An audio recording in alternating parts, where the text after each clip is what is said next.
Players have started to ask that question, what is going on with Ravnica Remastered? Well, I'm here to inform you that Ravnica Remastered just ends.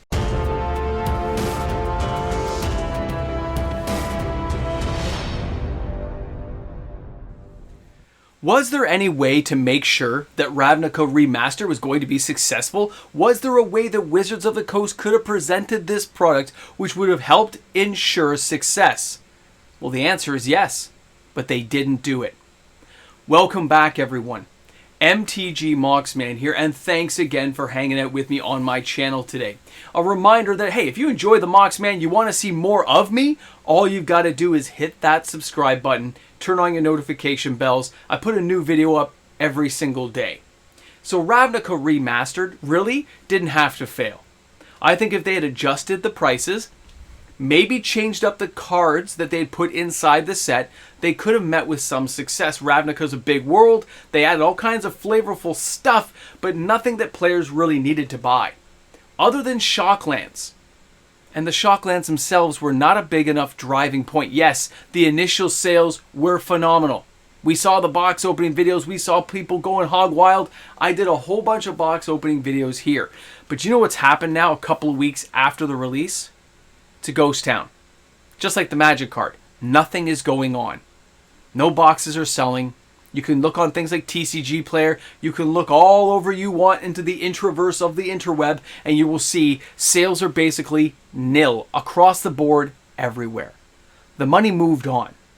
The money has gone to new products and future products, because we know the Murders at Karlov Manor just had its pre-release, and of course the box openings for that have gone out, and we are going to see the official release date this week. But after that, people are kind of thinking, well, we got Fallout coming down the pipeline. Hey, we've even got the Junction coming out. Remember, the Outlaws are coming out the Junction. We're going to have some kind of new villainous type plane of existence. Wizards messed themselves up. I don't know if it was intentional, but the fates kind of just decided this was going to fail based on how they put the product together. When you look at how the presentations were made, the spoiler season, the way they put their products together, the remastered products need an entire revamp. They need a whole new slew of people on board deciding how these products are introduced. And there was a lot of takeaways, although the product itself isn't going to see any more sales. It's going to sit on store shelves now doing nothing. That doesn't mean we're going to have an Amazon dump. That doesn't mean things are going to go horrible. It just means the product ended.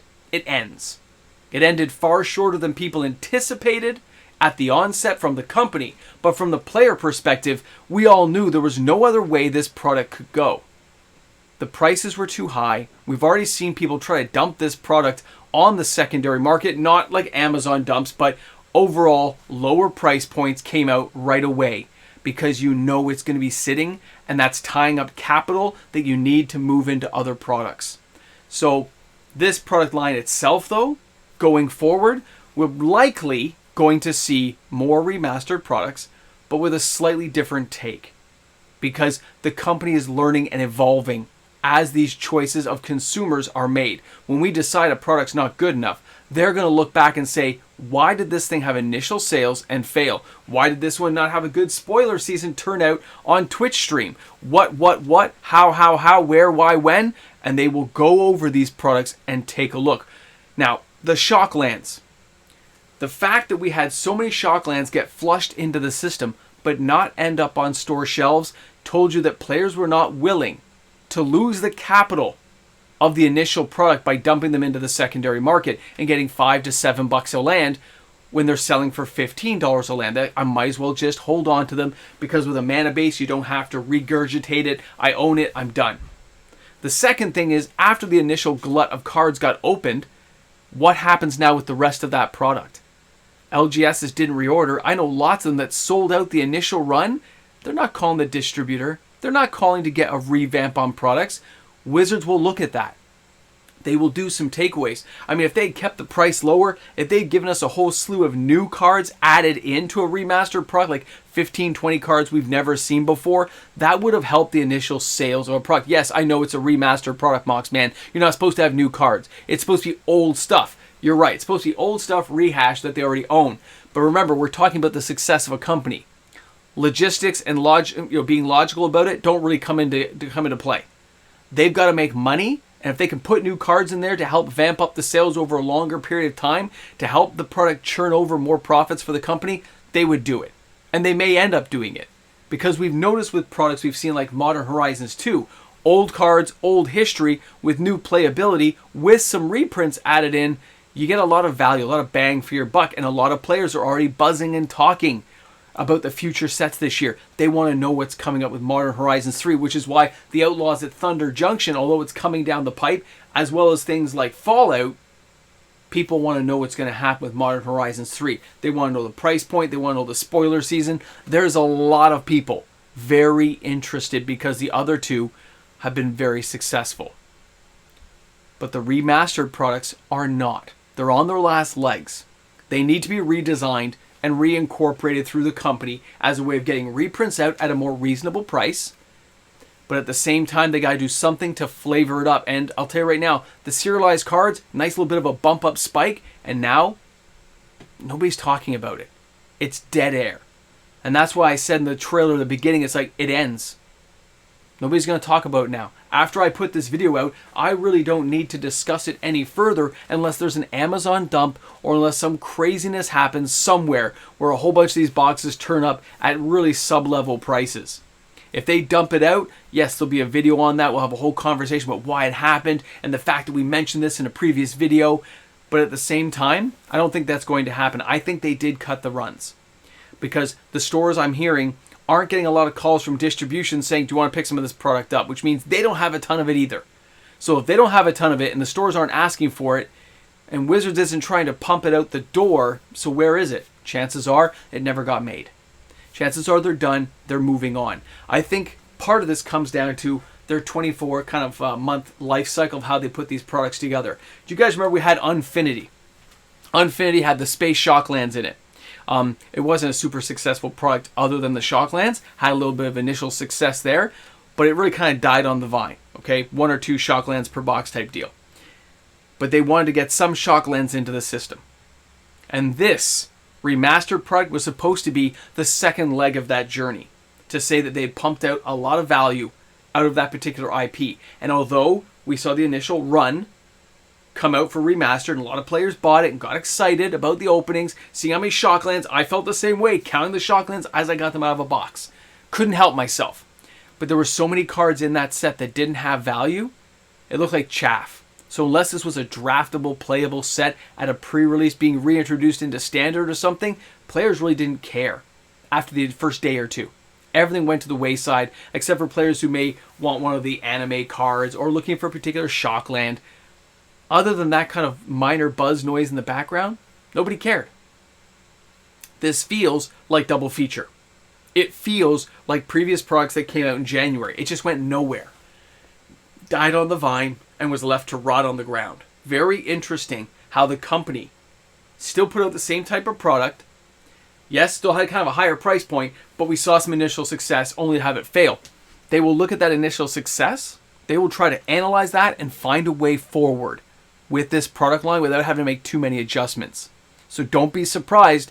And although I don't think we should get more remastered products until they fix it, I think we may have 1 or 2 more in the pipe already that they're going to try to tweak and give us a different kind of take on how they put that product out. But I'll tell you one thing, I'm not expecting a price adjustment, and that would be the biggest thing to help move those products. They are not going to downgrade pricing. They are not going to make the pricing cheaper unless it's shrinkflation followed by that, where they can say, yeah, it's 30 packs now, and they charge like $20 less. Unless they can get away with it, they're not even going to try. They just won't care. And for players out there looking at this as a future investable vehicle, don't bother. It all exists already. This is not a product I'm going to sink money into, in my opinion. None of these remastered products have proven a long life cycle of doing well. All the modern Masters products, the Ultimate Masters, they all sit on shelves at a certain price point and don't really move anymore. You have the odd sale, sure. When something goes on sale or it's discounted from an LGS, somebody gets an interest and goes forward and buys it. And there are players out there who collected one of each of them. But as an actual thing that players say, oh, I can't wait if that goes on sale. It's worth $1,000 now. I'm going to buy it for like $750. No, If you put it for $250, you'll probably sell on Ultimate Masters. But if you try to put it for $550, it just sits on a shelf all day long. And that's what you're going to see with a lot of these remastered products going forward. The initial sales, and then it just falls flat. That's the problem with the hype train that never stops.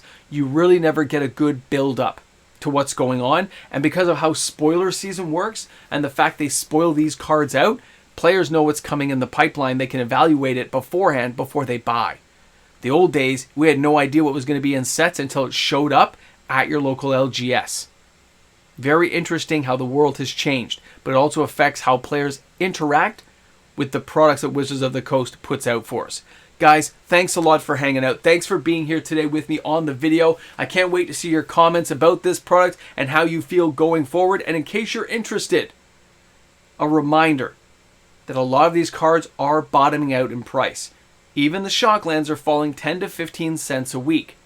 It may be a tiny little bit, but it's still downgrading the price ever so slowly. So if you're looking for any of these cards from Ravnica Remastered, keep your eyes peeled.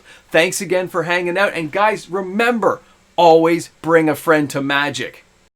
And of course, a big shout out and thank you to the fantastic patrons we have supporting the channel each and every day. As I start to update the Patreon lists and boards, you'll see I'm doing some new formatting. Just stay tuned, stay patient. There's a lot going on. Welcome back to the Ramble Jamble. You guys made it to the end, my friends. And really, could this product have ended any other way? How else could the fates have decided what was going to happen when every card already exists and the price point was just so bloody high? Yeah, they got a few people involved. They got some great singles in there, but you could buy them on the secondary market for less than what they were charging for boxes, so it just didn't make sense.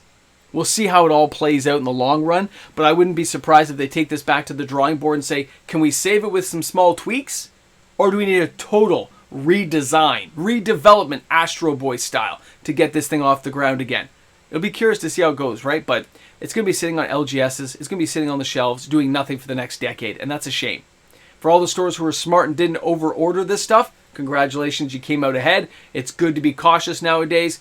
And for everyone else out there who did get some of the cards they wanted, congratulations again. You got some cheaper cards you can play with, and that's what I think it was intended to do, but it just costs so much to get there. Thanks again for hanging out. I'll see you guys soon, tomorrow, a couple hours away.